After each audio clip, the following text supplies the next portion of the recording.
Bonjour à tous. Bonjour Bonjour à à, toi. bonjour à tous, bienvenue. Bienvenue pour ce nouveau webinaire. Voilà, nous sommes 60 personnes. Bon, nous allons commencer. Je vous remercie comme on va être assez nombreux aujourd'hui, si vous voulez bien vous mettre en mute. Voilà, ça permettra d'éviter les interférences sonores. Euh, alors, Ben, je suis ravi de voir qu'il y a beaucoup de monde qui nous rejoint pour ce 10e webinaire de la Chambre de commerce sur la reconstruction de l'Ukraine. Pour ceux qui ne me connaissent pas encore, je suis Grégoire Daté, je suis associé gérant chez Forvis Mazar en Ukraine. Forvis Mazar est un groupe d'audit et de conseil international présent dans plus de 100 pays et nous sommes actifs en Ukraine depuis bientôt 16 ans. Et je suis également administrateur de la Chambre de commerce franco-ukrainienne, en particulier en charge du comité de la reconstruction. Donc, c'est à ce titre que j'ai le plaisir de modérer ce webinaire aujourd'hui. Alors, aujourd'hui, donc, nous avons avec nous deux intervenants. Nous avons Élise Beignot, qui est chargée de mission auprès de l'envoyé spécial pour l'aide à la reconstruction de l'Ukraine. Et puis, nous avons également Jean-Baptiste Brasseur, que beaucoup d'entre vous connaissent déjà, qui est le chef du service économique de l'ambassade de France en Ukraine. Donc, bienvenue à tous les deux, Jean-Baptiste et Élise. Et puis merci, merci de nous consacrer un peu de votre temps sur ce sujet. Je crois que l'annonce de ce fonds était attendue et vu la forte participation qu'on a aujourd'hui, je comprends que ce fonds suscite pas mal d'intérêt et il y aura probablement un bon nombre de questions. Avant peut-être de rentrer dans le vif du sujet, je voudrais faire une brève introduction et peut-être quelques mots sur la CIFU, donc la Chambre de commerce franco-ukrainienne. Pour ceux qui nous rejoignent pour la première fois ou qui ne nous connaissent pas encore assez bien, voilà, sachez que la CIFU rassemble aujourd'hui un peu plus de 150 membres qui sont des entreprises françaises et des entreprises ukrainiennes d'horizons très divers. C'est à la fois un mélange de grands groupes, mais également de PME et aussi d'entrepreneurs privés. Et puis, en termes de secteur, les membres de la Chambre de commerce franco-ukrainienne opèrent dans un bon nombre de secteurs. On peut citer par exemple le secteur financier et bancaire, avec deux des principales banques françaises opérant en Ukraine, BNP Paribas et Crédit Agricole. Nos membres sont également très présents dans l'agro-industrie et l'agriculture. Nous avons également deux représentants majeurs du secteur automobile. Nous sommes très bien représentés aussi dans la distribution, les technologies, l'informatique, le luxe, la logistique, la production, l'énergie et bien sûr la construction. Voilà, on ne va pas citer tous les secteurs, mais vous voyez, l'éventail est très large. Il est important aussi de noter que la CIFU représente le premier employeur étranger en Ukraine, avec un peu plus de 25 000 personnes employées par nos membres. Voilà. Et dernier petit point, voilà, ayez en tête, le prochain événement de la Chambre sera la cérémonie de remise des prix du concours de la femme d'affaires le 9 juillet. C'est un concours important. Cette année, plus de 400 entrepreneuses ont candidaté. Il y en avait 300 déjà l'année dernière, ce qui témoigne d'un fort dynamisme économique en Ukraine. C'est important d'avoir ça en tête et de l'encourager. En termes pratiques, voilà, comme nous sommes nombreux, bien entendu, l'objet de cette réunion, c'est que vous puissiez poser toutes vos questions à Élise et à Jean-Baptiste, mais de manière à ce qu'on puisse être le plus efficace possible. Je vous demanderai de bien vouloir poser vos questions dans le chat. Comme ça permettra de regrouper les questions identiques et de pouvoir répondre de la manière la plus efficace possible à un maximum de questions. Voilà. Voilà pour les aspects pratiques. Donc, je pense que ce qui est important, c'est que depuis, vous l'avez certainement entendu, depuis le début du mois de juin et la visite du président ukrainien à Paris, il y a eu bon nombre d'initiatives. Il y a eu plusieurs accords intergouvernementaux qui ont été signés entre l'Ukraine et la France. Et puis, il y a eu des initiatives pour le soutien économique et la reconstruction de l'Ukraine qui ont également été annoncées. Et puis, il y a eu d'autres événements, notamment le Ukrainian Recovery Conference à Berlin, qui ont été l'occasion de pas mal d'annonces. Sur les annonces importantes, je pense qu'on peut noter l'arrivée de l'Agence française de développement en Ukraine, des accords dans le secteur de la défense, également dans le secteur de la santé, et puis bien évidemment l'annonce du fonds français, qui est le Fonds de soutien aux infrastructures critiques et secteurs prioritaires de l'économie ukrainienne, mais qu'on appelle souvent le Fonds Ukraine, pour simplifier. Donc voilà, ça va être l'objet de la présentation d'Élise et Jean-Baptiste, qui vont nous présenter plus concrètement en fait les opportunités offertes par ce fonds, les objectifs poursuivis, les secteurs concernés également, et puis plus concrètement, quelles sont les démarches pratiques pour pouvoir bénéficier de ce fonds. Alors, commençons tout de suite. Est-ce qu'il est possible, Darina, d'avoir la présentation qui a été préparée par Élise et Jean-Baptiste?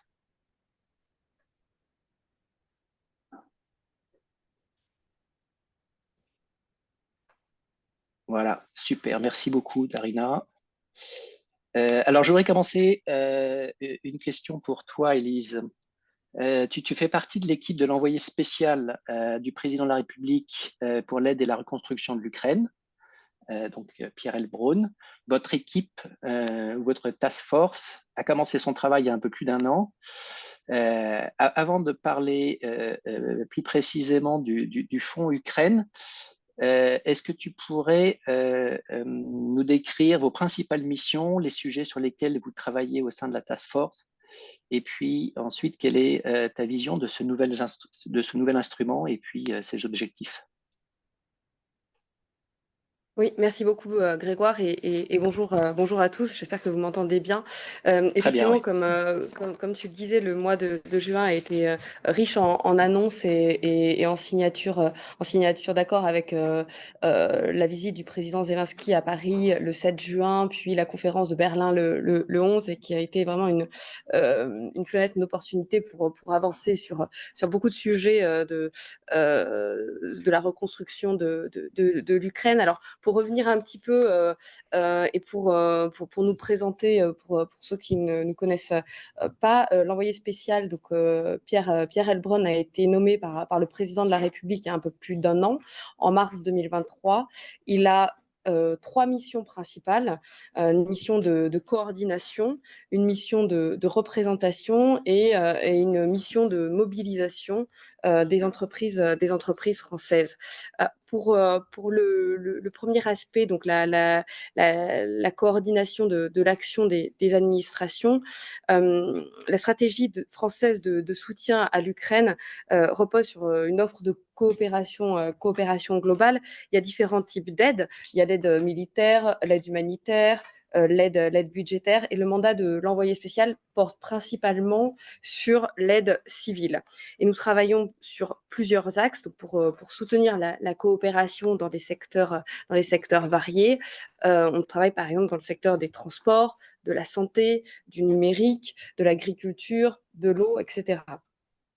Et l'élaboration de cette stratégie, elle repose sur une sur une durée. Enfin, il y a à la fois le temps court pour répondre aux besoins immédiats, mais elle s'inscrit également dans un temps qui est plus long et qui correspond à celui du chemin d'adhésion de l'Ukraine vers l'Union européenne.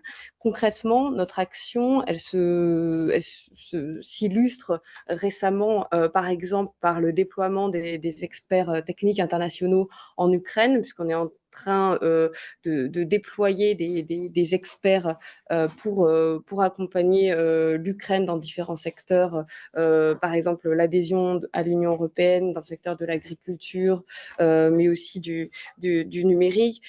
Ça s'illustre concrètement, comme tu le disais tout à l'heure aussi, par l'élargissement du mandat du groupe AfD en Ukraine, qui va ouvrir ses bureaux très prochainement à Kiev.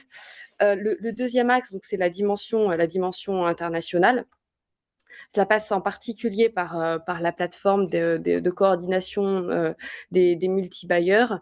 Cette plateforme, elle vise à structurer et à apporter une réponse internationale avec les pays du G7, et elle a d'ailleurs été récemment élargie à d'autres pays comme la Corée du Sud ou les Pays-Bas, et avec les bailleurs internationaux, par exemple avec la BERD qui est très active en Ukraine, ou encore avec la SFI, avec lesquelles il y aura des conventions qui vont être prochainement signées pour soutenir le secteur privé en Ukraine.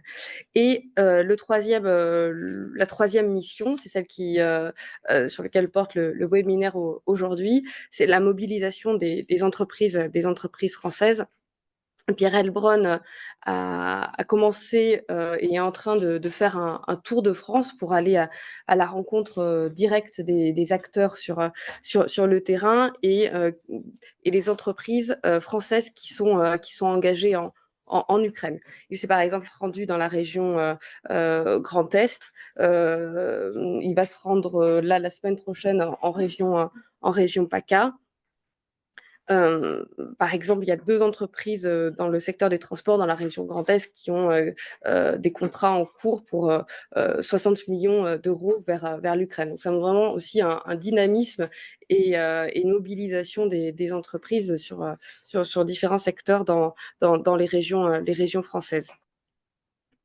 Voilà ce que je pouvais dire sur l'émission de l'envoyé spécial, et on peut, je pense, passer à la prochaine slide sur les enjeux de la reconstruction. Je vous ai mis quelques chiffres clés.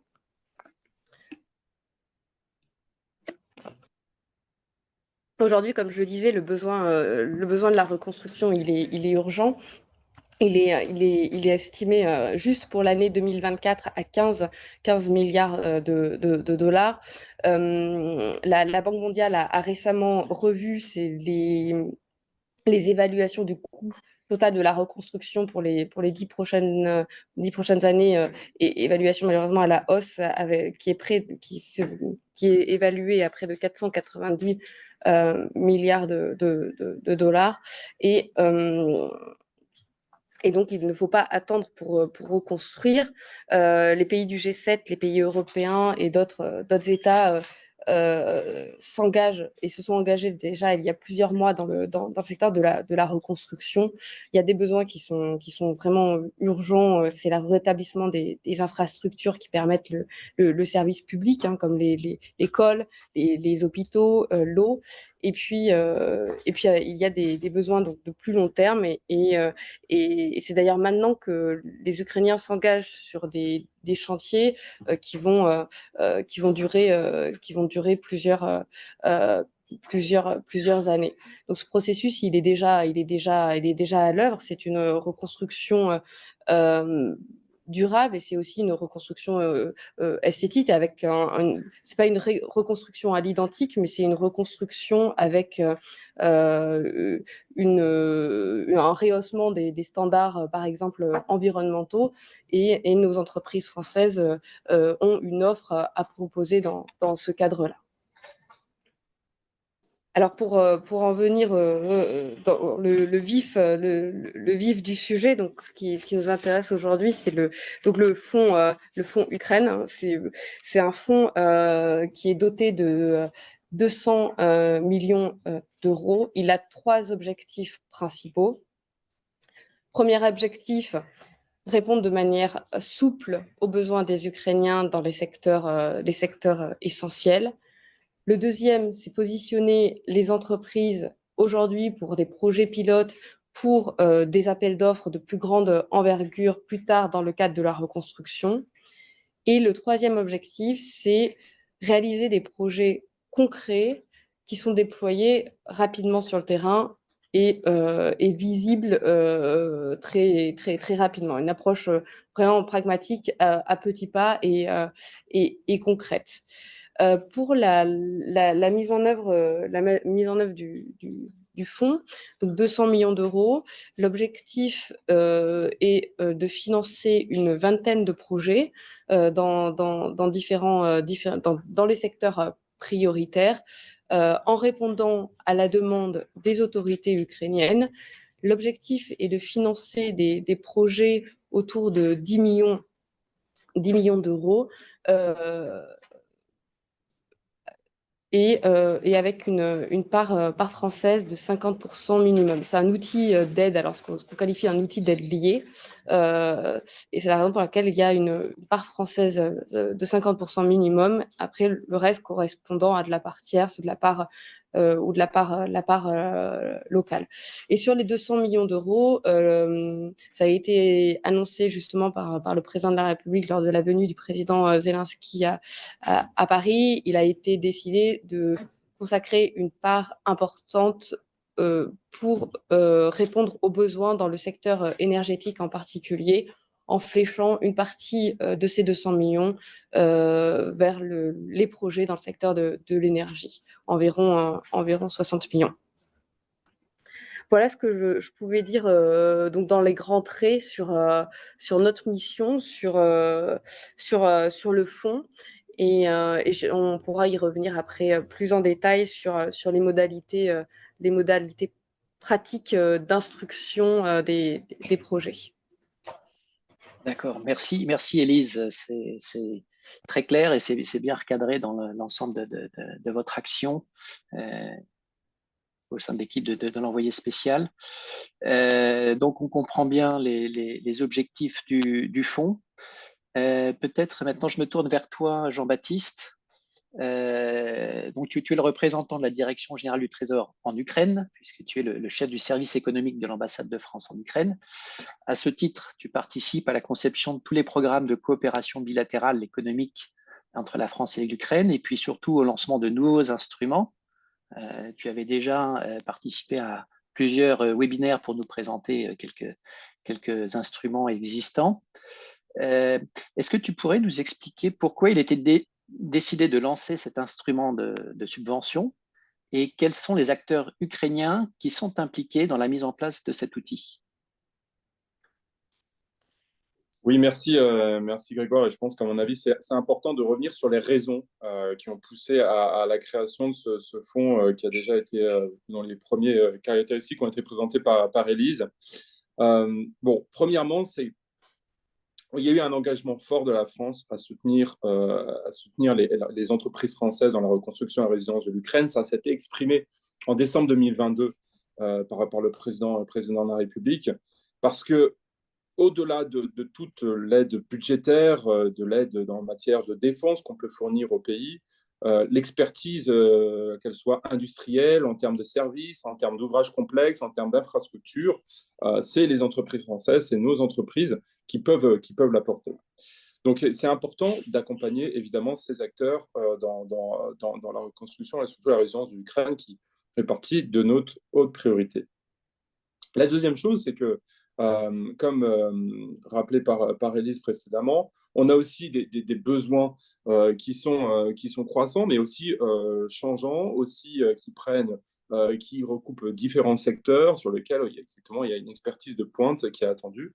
Par exemple, peut-être que l'énergie n'était pas autant une priorité en mars ou en avril 2022. Ça devient une problématique criante compte tenu de la situation extrêmement critique du système énergétique ukrainien.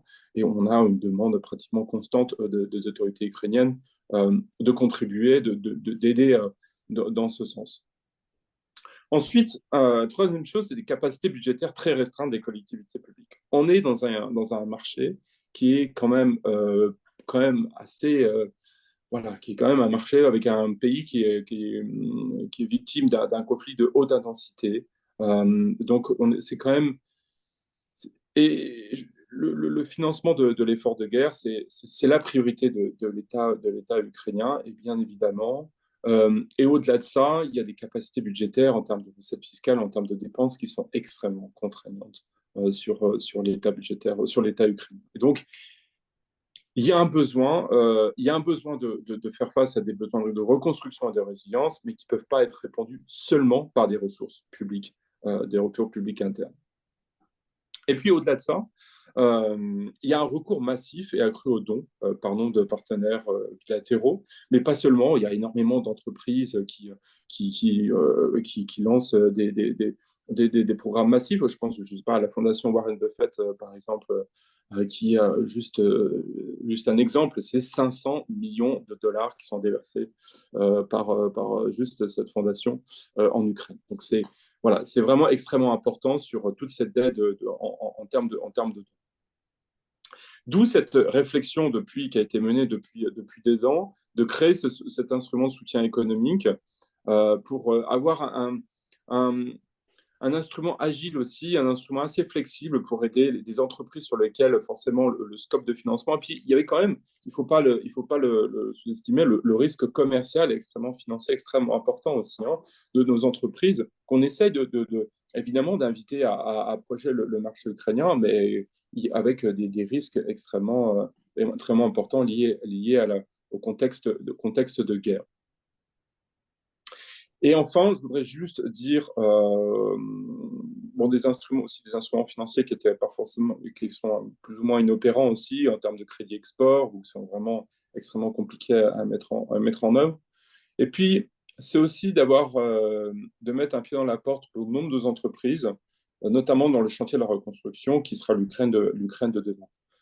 Voilà, c'est non seulement apporter notre aide dans la résilience, et puis préparer l'avenir. Oui, ça, je pense que c'est un point important. Et Élise le rappelait tout à l'heure en disant que la reconstruction, voilà, il faut s'y préparer maintenant. Cet instrument donc, vise aussi à le favoriser. Alors, justement, peut-être passons au point suivant. Je vois qu'il y a des questions déjà dans le chat qui s'en rapportent. Et Élise, tout à l'heure, tu mentionnais la part du secteur énergie auquel le fonds serait dédié prioritairement, et donc pour à peu près un tiers, si je comprends bien, 60 millions sur 200. Quels sont les secteurs en focus en fait? Est-ce qu'il y a d'autres secteurs, notamment sur le secteur de la santé? Et puis, quelles sont les conditions à remplir par les entreprises pour pouvoir candidater au financement? Oui, alors l'accord qui a été signé le 7 juin, et d'ailleurs je profite aussi pour faire une parenthèse, il n'est pas encore en vigueur parce que il y a encore quelques étapes, dont la ratification par le Parlement ukrainien, la Rada. Donc on espère qu'il sera en vigueur très prochainement pour pouvoir passer à la phase d'instruction définition formelle des projets. Dans les secteurs donc prioritaires qui sont illustrés dans l'AIG, donc il y a effectivement le secteur de l'énergie, de la santé, des infrastructures, de l'agriculture, de l'eau, de l'assainissement, du traitement des déchets, du logement, du numérique, également du déminage. Alors le déminage ne fait pas partie des secteurs de reconstruction, mais c'est un préalable pour la reprise économique. Donc cette liste, elle n'est pas de secteur, elle n'est pas limitative, puisqu'après il peut y avoir d'autres secteurs qui peuvent être examinés au cas par cas.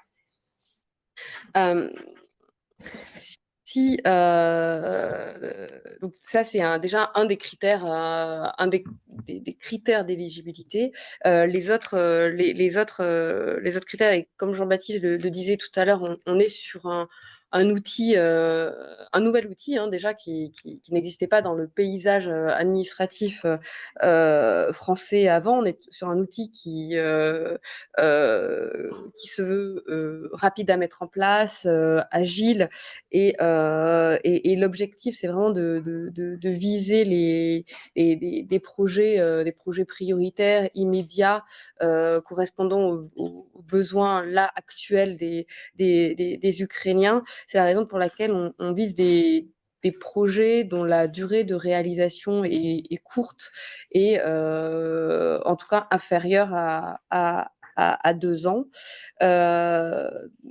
Et ensuite, donc le montant des projets, dont je le disais tout à l'heure, ticket moyen autour de 10 millions, avec un maximum de 15 millions, et donc une demande explicite des autorités ukrainiennes. C'est pas nous la France qui allons choisir les projets à financer dans le cadre du fonds, mais ce sont des Ukrainiens qui vont prioriser et qui vont nous soumettre une demande de financement à laquelle nous répondrons avec des collègues une fois qu'on aura instruit les projets. Peut-être qu'on peut passer à la prochaine slide pour que je présente étape par étape voilà, la procédure d'obtention du financement des projets en Ukraine. Si je peux, Élise, juste une petite question sur les secteurs et bénéficiaires. Donc, ouais, c'est très clair. Est-ce que les bénéficiaires, c'est forcément quelqu'un du secteur public ou ça peut être aussi du secteur privé? Non, il faut qu'il y ait un bénéficiaire public. C'est une des conditions sine qua non du dispositif, ou dans certains cas des entreprises qui ont le statut d'entreprise publique. Mais le fonds n'a pas vocation à financer des projets privés du secteur privé. D'accord. Donc un projet d'infrastructure totalement privé ne sera pas éligible. Non. Il faut qu'il bénéficie aux autorités publiques. D'accord, entendu. Et tu mentionnais aussi un maximum de 15 millions, voilà, un des projets de l'ordre de 10 millions. Est-ce qu'il y a un minimum également? Alors, il n'y a pas. Enfin, alors, il y a d'autres outils pour des projets, des petits projets. Là, on est quand même sur des projets d'infrastructure. Et l'idée en créant ce fonds, c'était vraiment qu'il n'y ait pas d'effet d'éviction sur d'autres outils existants. Donc, je pense que le minimum, et après ça dépendra aussi des projets qui seront priorisés par les autorités ukrainiennes et des engagements qu'il y aura, mais en tout cas la cible c'est entre 5 millions et 15 millions. D'accord, ok, très clair. Merci. Oui, je te laisse avancer. Excuse-moi pour ces Donc, interruptions. en termes de procédure, donc il y a cinq étapes. La première étape, c'est vraiment pour l'entreprise française d'échanger avec les autorités, des autorités ukrainiennes, de discuter des besoins précis, de trouver quelle est la solution qu'ils peuvent proposer. Donc ça, c'est vraiment la première étape du dialogue et des échanges avec les partenaires locaux.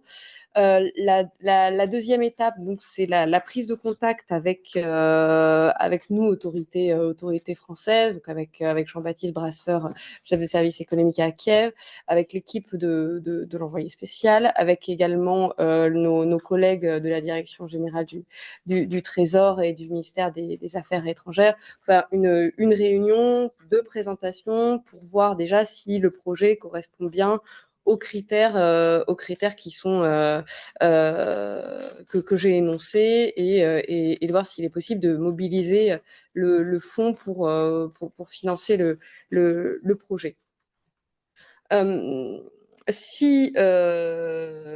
Donc si cette première étape est franchie et qu'effectivement il y a un besoin, il y a une bonne adéquation entre la proposition de l'entreprise et l'attente, le besoin des Ukrainiens, le projet ensuite il est co-instruit donc avec les services et les différentes directions. L'objectif, c'était vraiment d'avoir un outil porté par la Direction générale du Trésor, mais aussi avec une dimension interministérielle et qui associe les services du Quai d'Orsay, puisqu'on a des projets qui correspondent à la reconstruction, mais aussi on a des projets qui correspondent plus à des projets de stabilisation. Et ça me paraissait vraiment important d'avoir ces différentes visions de tous les ministères concernés pour décider et co-instruire ensemble. Donc pour ceux qui connaissent les outils classiques FASEP près du Trésor, ça suivra la même logique en termes de procédure, avec une première étape de ce qu'on appelle la prise en considération, qui est vraiment une présentation assez succincte du projet, et ensuite un deuxième passage en comité aide projet avec une décision. Donc la deuxième étape, c'est et s'il y a un avis favorable et une décision positive, alors à ce moment-là, la décision vaut octroi du don. Il faut savoir que c'est BPI Assurance Export qui est l'opérateur qui agit au nom et pour le compte de l'État pour les différents décaissements. La logique financière devrait être le paiement d'un acompte lors de la notification, et ensuite des décaissements au fur et à mesure de la réalisation des projets, donc sur une durée de 2 ans, donc avec des frais à avancer de la part des entreprises qui portent le projet. Je mentionne ce point parce qu'il est important de s'assurer aussi de la solidité financière et des capacités des entreprises de gérer avec leur trésorerie pour faire des avances qui peuvent être conséquentes. Voilà ce que je pouvais dire. Donc là, juste en termes de temps et en termes de timing, donc on est en juin. L'AIG a été signée au début du mois. On espère que le process de ratification de la RADA ira rapidement pour nous permettre d'instruire les projets après l'été et de les engager aussi rapidement que possible, donc d'ici la fin de l'année et au mieux en octobre, novembre au plus tard. D'accord. Je vois qu'on a déjà un certain nombre de questions qui arrivent. Peut-être on peut en prendre quelques-unes maintenant. C'est lié à ce que tu viens, à ce que vous venez tous les deux d'expliquer. Par exemple, est-ce qu'il est possible d'imaginer des projets par phase étant donné le montant maximum de 15 millions, et donc un financement en plusieurs phases.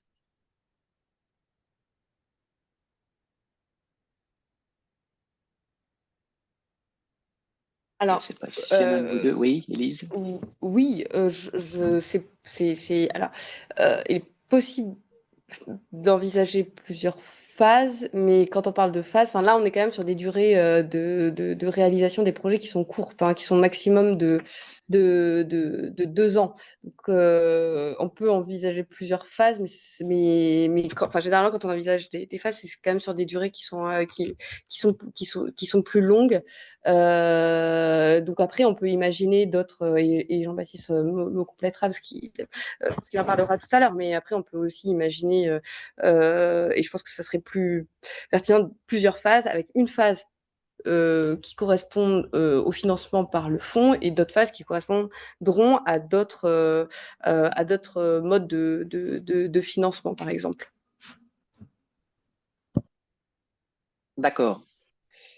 Et puis, oui, tu voulais rajouter quelque chose, Jean-Baptiste? Non? Oui, tout à fait, mais Ouais, en fait, même en termes de phasage, bon, comme dit Alice, nous, on a besoin aussi, c'est des projets qui répondent quand même à la résilience et aux besoins, disons, urgents de l'Ukraine. Donc, évidemment, c'est des projets assez courts, enfin, des projets assez courts, disons, étalés sur un an et demi, bon, allez, pourquoi pas maximum 2 ans. Mais en termes, en termes de phasage, ce qui peut être intéressant, c'est que l'idée, c'est de créer aussi un effet levier sur le positionnement de ces nouvelles entreprises ou ces entreprises qui ont fait des partenariats avec les Ukrainiens. Et pourquoi pas qu'il y ait un phasage avec une première partie qui est sur du don et sur l'effet qui est créé, suscité par ce projet, que ce soit, voilà, que ça puisse aussi pourquoi pas être relayé par des prêts concessionnels, par d'autres instruments ensuite, une fois que le projet est bien ancré sur le marché ukrainien. Un peu comme c'est pour le FASEP, par exemple, pour ceux qui connaissent cet instrument financier. C'est l'objectif, c'est vraiment de positionner nos entreprises. Évidemment, c'est aider l'Ukraine à sa résilience économique, mais il faut quand même pas oublier aussi que nous aussi, on a besoin aussi de positionner nos entreprises dans le marché le chantier de la reconstruction. Entendu. Bon, écoutez, merci pour ces réponses précises. Alors, justement, en ce qui concerne la partie ukrainienne, on a aussi quelques questions sur ce sujet-là. Est-ce qu'il y a une entité ukrainienne qui est en charge de la sélection des projets? Il faut aller voir les différents ministères ou différents interlocuteurs. Est-ce qu'on peut associer plusieurs acteurs publics au sein du même projet? Ouais. Et également, après cela, pour le choix des sous-traitants ukrainiens. Est-ce qu'il y a quelque chose de prévu ou est-ce que vous avez des informations sur ce sujet-là? Je peux répondre notamment à la première question qui est assez importante sur alors pour le bénéficiaire public au niveau ukrainien. Alors évidemment, disons qu'il y a une coordination qui est faite avec le ministère ukrainien de l'économie. Mais c'est plus une sélection, nous, en interne, avec les autorités françaises sur un peu une présélection des dossiers de financement. Mais ce qui est important, en tous les cas pour les porteurs de projets, c'est de susciter, par exemple, vraiment une autorité locale, une autorité publique, une autorité ministérielle, et notamment de traduire ça par des lettres officielles ou une lettre officielle importante pour vraiment mais je pourrais en revenir ensuite sur quelques conseils pratiques pour monter un projet, pour vraiment instruire le dossier. Ce qui est important aussi, c'est que non, il n'y a pas une entité ukrainienne sur laquelle il faut susciter. Je pense qu'à mon avis, on cherchera, enfin, évidemment, il n'y a pas une entité à contacter de suite. Au contraire, mieux vaut plutôt diversifier notamment les différents échelons administratifs, les différents échelons en autorité locale, autorité ministérielle. Enfin, c'est plutôt ça qui est recherché.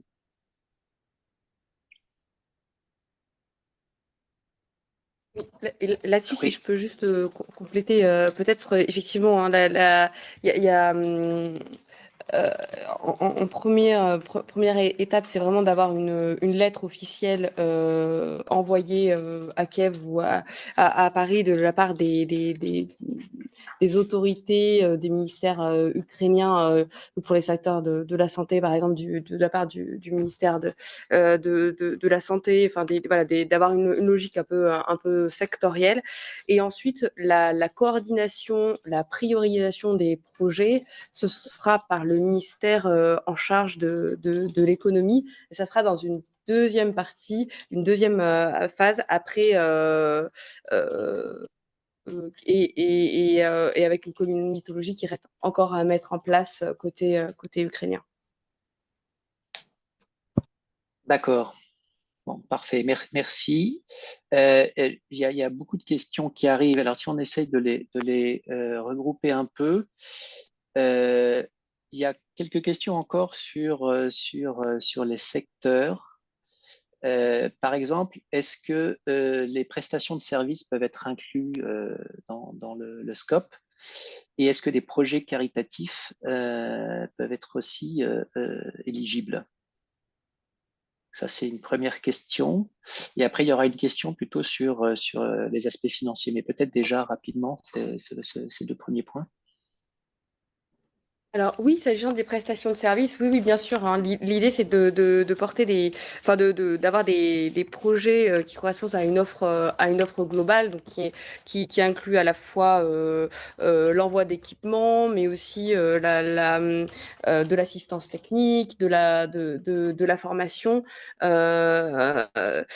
Les projets, et d'ailleurs, je le précise, n'ont pas forcément à être portés par une entreprise, mais on peut aussi envisager un projet global avec un consortium d'entreprises et qui inclut donc des différentes phases d'un même projet. Et c'est d'ailleurs des choses qui sont généralement valorisées puisque ça permet vraiment d'avoir un effet levier avec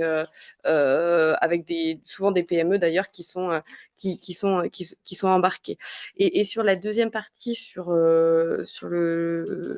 les projets caritatifs, le fonds vise vraiment à financer des projets portés par des entreprises françaises. Le fonds n'a pas vocation à financer des projets portés par des fondations ou par des ONG. Il y a d'autres outils qui sont mis en place pour cela, et je pense notamment au fonds du CDCS côté MAE. Donc, après, il peut y avoir une composante caritative dans le projet global, mais ce n'est pas ce qui est visé en prime abord. D'accord, entendu.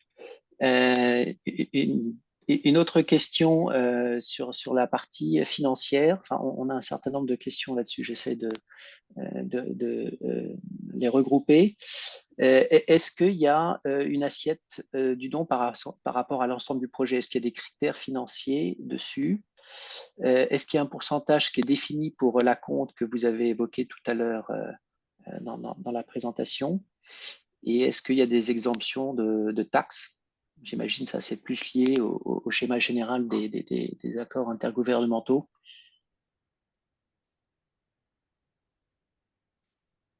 Oui, alors peut-être que je peux répondre sur les acomptes et puis je te laisse répondre sur le reste, Jean-Baptiste.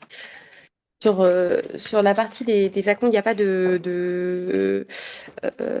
il n'y a pas de chiffre précis pour l'instant. Et l'AIG d'ailleurs mentionne une fourchette de paiement d'acompte qui sera payé aux entreprises au moment du lancement des projets. Après, au niveau de la pratique, on se situe généralement entre 5% et 20%, ce qui donne une idée. D'accord. Et le don peut aussi couvrir des charges d'exploitation ou uniquement des charges d'investissement dans un projet? Ça peut couvrir la totalité, Grégoire, pour répondre à la question. Et notamment, ça peut couvrir aussi les frais d'assurance qui pourraient être dédiés à la mise en œuvre du projet.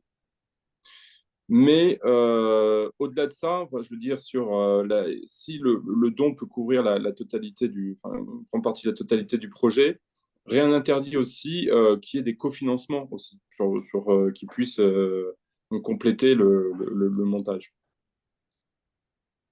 D'accord. Alors, venons peut-être, avançons peut-être, oui, sur les aspects, les différents aspects. Et après, je voulais aborder avec vous justement des conseils sur la préparation des projets, le montage des dossiers de candidature. On a commencé à évoquer quelques petits points, mais peut-être rentrer plus dans ce sujet-là. Jean-Baptiste, est-ce que tu veux Oui, nous en parler un petit peu? bien sûr. Sachant on a déjà évoqué quelques conseils pratiques pour monter le projet, mais je pense que c'est bien aussi de les rappeler. Alors, tout d'abord, il y a une page qu'on vous donnera le lien suite à la présentation, où vous verrez en fait comment ça se passe sur l'instruction du projet, un rappel de la présentation et puis toutes les formalités à remplir.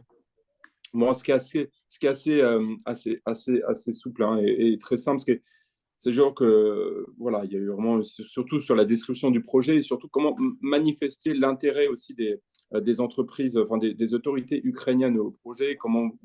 Ce qui est important, c'est de montrer aussi votre implication au niveau local, au niveau ukrainien sur le projet, comme le rappelait aussi Élise, de montrer tous les partenariats que vous auriez pu faire avec des entreprises là-dessus. On a une contrainte de calendrier. L'AIG vient d'être signé en début du mois de juin, il y a peu de temps à Paris. Donc, il y a une ratification par la RADA qui va être en cours. Ce n'est pas pour demain non plus. Donc, je pense qu'à mon avis, on peut viser un calendrier assez optimiste, disons, fin de l'été, début à la rentrée sur des premières instructions de projet. Donc, c'est important, c'est faire vraiment, je pense, miser sur la qualité, vraiment la qualité des dossiers plutôt que d'envoyer le plus rapidement possible son dossier. Et surtout que il ne faut pas hésiter aussi, avec l'équipe de l'envoyé spécial, avec nous, qu'on puisse en discuter aussi peut-être de certains projets qui sont déjà bien arrivés à maturité. Il y aura des allers-retours aussi entre les différents sujets. Ce n'est pas une fois que c'est envoyé. Donc, c'est vraiment très, très important. Je le dis parce qu'il y a certaines entreprises qui je pense peut-être qu'il faut tout de suite se positionner sur le fonds Ukraine pour pouvoir en bénéficier. Euh, Pas du tout. Enfin, là, il faut juste. On est sur une phase d'information, une phase de montage du projet, du montage du fonds avec les autorités ukrainiennes pour ensuite que ce soit ratifié par le Parlement. Mais je pense qu'il faut bien préparer plutôt en amont sur tous les partenariats que vous pourriez faire avec des entreprises françaises ou ukrainiennes. Ensuite, si je peux, sur la slide d'ensuite. Donc voilà, donc ça, comme on l'a rappelé avec Elise sur les projets pilotes à réalisation rapide, ça c'est très important. C'est important d'avoir ça en place. C'est pas des projets de plus long terme ou des projets un peu d'expectative. Je pourrais rappeler hein, sur les autres instruments financiers qui seraient peut-être plus adaptés à ce type de projet, par exemple des études de faisabilité. L'implication en local avec les autorités ukrainiennes, ça c'est très important. Il faut vraiment avoir euh, disons, montrer que voilà, c'est pas juste à monter un projet de toute pièce de Paris ou d'autre part en France et projeter comme ça sur le marché ukrainien. Il faut vraiment il faut vraiment justifier et prouver que vous êtes impliqué déjà en Ukraine, que vous êtes voilà, vous avez vous recherchez des partenaires, vous avez déjà noué des liens avec les autorités ukrainiennes pour mettre en œuvre le projet.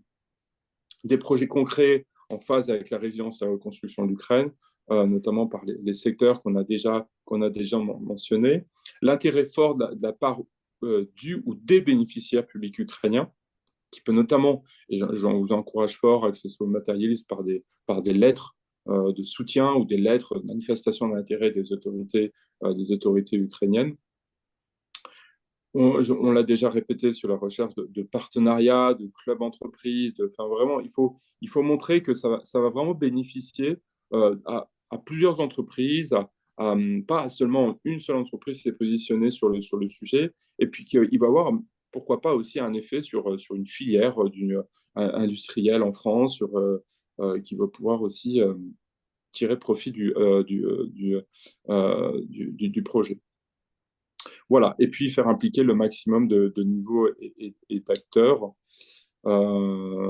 C'est extrêmement important. Je pense pas, il faut miser je pense, les niveaux ministériels, au niveau des autorités locales, sur voilà, vraiment pour montrer comment, par exemple, un projet au niveau local s'articule avec une priorité qui est donnée au niveau national sur les besoins exprimés par les autorités ukrainiennes.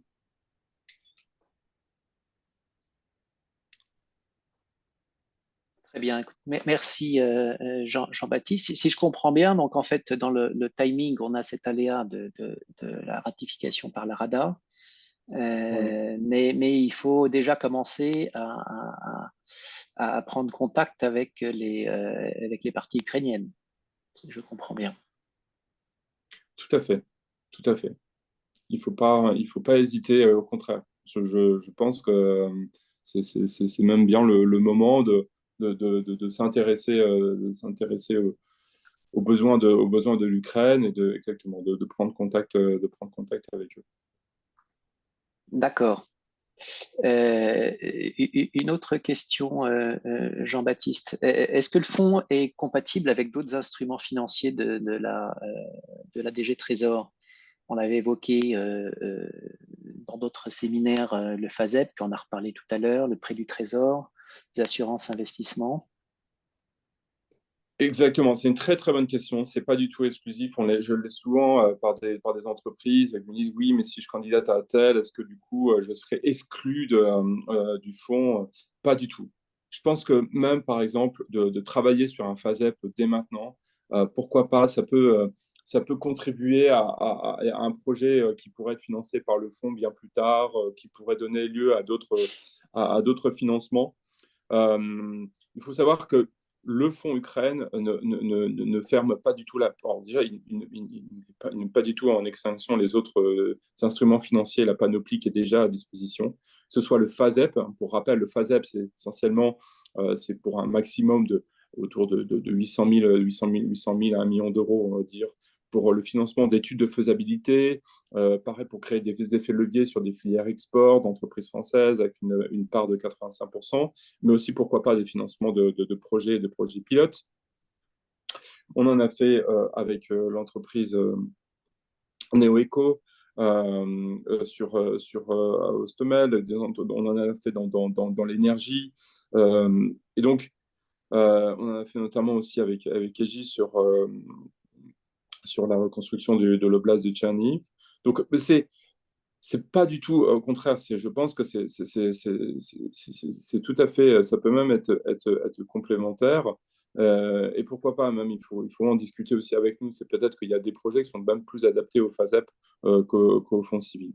Les prêts de la GDH Trésor aussi ne sont pas du tout mis en extinction. On a signé il y a quelques jours, quelques semaines, deux prêts du Trésor dans la santé pour un montant total de 50 millions d'euros, à la fois sur la livraison de mammographes et la construction d'hôpitaux modulaires en Ukraine. Voilà, là, on parle vraiment de projets un peu plus conséquents que la fourchette qui est prévue pour le fonds Ukraine, mais pas du tout. C'est juste, c'est vraiment, là, on parle sur des gros projets industriels. Enfin, il faut pas oublier cette possibilité de prêt du Trésor. Et plus l'assurance investissement des pays contre les risques de guerre. Par exemple, voilà, la protection d'actifs d'une entreprise en Ukraine contre le risque de frappe de missiles ou de drones. Donc ça, voilà, il y a plein de choses qui peuvent être complémentaires. Il faut étudier vraiment toutes les options. D'accord. En termes d'assurance, il y a aussi souvent des questions sur le risque de personne. Je pense que je pense pas que ça soit couvert dans le projet là, mais c'est à tous chasser que c'est des sujets sur lesquels on travaille pour justement vous permettre de venir facilement et d'intervenir sur place pour le besoin de vos projets.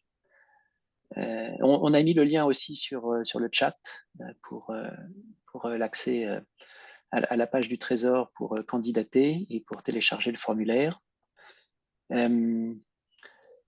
Je crois qu'il y avait une ou deux autres questions.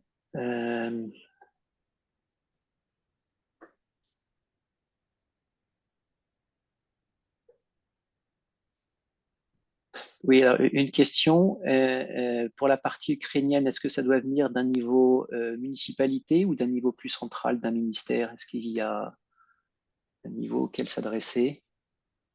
Idéalement d'un ministère, puisque après, au niveau de la coordination, ça se fait au niveau ministériel et généralement, il est plus facile en termes de communication, d'avoir des canaux de communication entre ministères que de niveau local au niveau ministériel. Donc, on privilégie quand même des lettres d'intérêt qui viennent directement des ministères. D'accord. Bon, après, entendu. Bon, bah, c'est clair. Je vois qu'il y a quelques questions fiscales aussi. Je ne sais pas si vous avez déjà quelques éléments sur la fiscalité. C'est des questions assez précises, hein, peut-être à traiter au cas par cas. S'il y a déjà des grandes lignes que vous voulez souligner à ce niveau-là. Moi, en tous les cas, il y a des exemptions de taxes pratiquement sur l'ensemble des prélèvements prévus, notamment les taxes de douane. Ça, c'est sûr. Non, il n'y a pas de. Comme c'est disons que comme ça prend la forme de dons, il n'y a pas forcément vocation à payer des taxes. D'accord. Ok, c'est un sujet généralement d'expérience, c'est un sujet à traiter. Voilà, il y aurait une exemption sur la fiscalité de ce genre de projet, mais à traiter au cas par cas, et ça dépendra aussi de la manière dont est approuvé et ratifié par la Rada pour s'assurer que ça soit en phase avec le code fiscal ukrainien. Donc ça, je pense qu'en généralement, les aspects fiscaux sont à suivre une fois que tout est finalisé à ce niveau-là. Mais en tous les cas, on a bien fait en sorte qu'il y ait le maximum d'exemptions fiscales. Bien sûr. C'est le point important à retenir pour le moment. Écoutez, on a fait à peu près le tour, je crois. Peut-être il y avait beaucoup de questions, donc beaucoup d'intérêt. En guise de conclusion, une dernière petite question rapidement. Donc, le projet a été annoncé il y a à peu près 3 semaines maintenant. Est-ce qu'il y a déjà eu des expressions d'intérêt, des projets qui ont été identifiés? Oui, de très nombreux. Enfin, on remarque un vrai intérêt pour les entreprises françaises de bénéficier du fonds. Donc, c'est très positif. Et